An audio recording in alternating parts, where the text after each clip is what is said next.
كنتم تحبون الله فاتبعوني يحببكم الله ويغفر لكم ذنوبكم والله غفور رحيم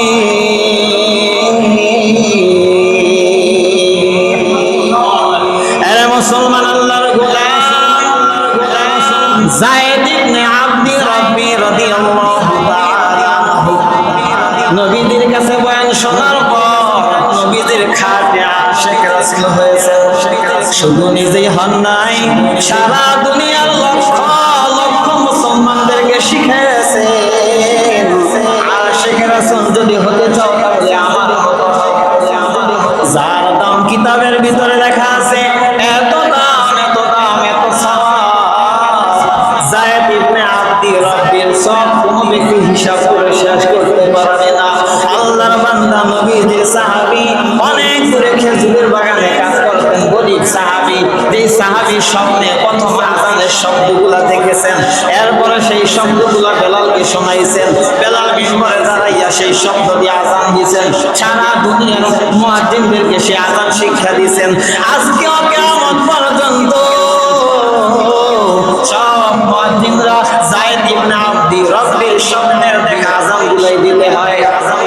ওই সাহাবী অনেক দূরে খেজুরের বাগানে কাজ করেন। আল্লাহর বান্দা স্বপ্নে দেখা আযান যার এখনো জারি আছে, ওই বান্দা অনেক দূরে কাজ করেন। হঠাৎ একদম সাহাবী রাস্তা দিয়ে বলে যায়, ওরে তোমরা কোথায় আছো? খবর শুনছনি মদিনায় বিশ্বনবী রাহমাতুল লিল আলামিন ইন্তেকাল করেছেন।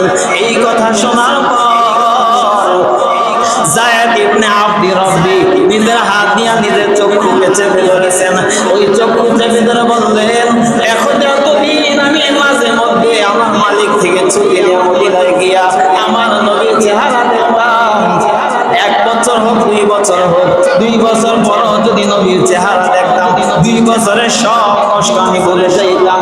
এই চক্ষু দিয়া নবীকে কোনোদিন দেখতে পারবো না, যেই চক্ষু দিয়া নবীকে দেখতে পারবো না। দয়ার মালিক, এই চক্ষু আমার লাগবে না, দয়া করে আমার দুনিয়ার চোখের আলো কেড়ে নেন। নিজের চক্ষুকে চাপ দিয়া ধরে দোয়া করেছেন। হাত তুলে দেখেন আল্লাহ তাআলা দোয়া করতে দেরি হয়েছে আর চোখের আলো ফিরাই নিতে দেরি করে নাই। ইন্তেকালের আগ পর্যন্ত যায়েদ ইবনে আব্দি রাব্বি আর কোনদিন দুনিয়ার কোনো কিছু দেখতে পারে নাই। একজন প্রশ্ন করলেন, এমন কেন দোয়া তুমি করলা?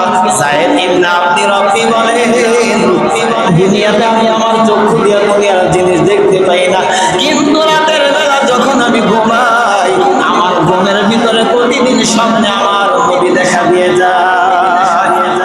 অগণ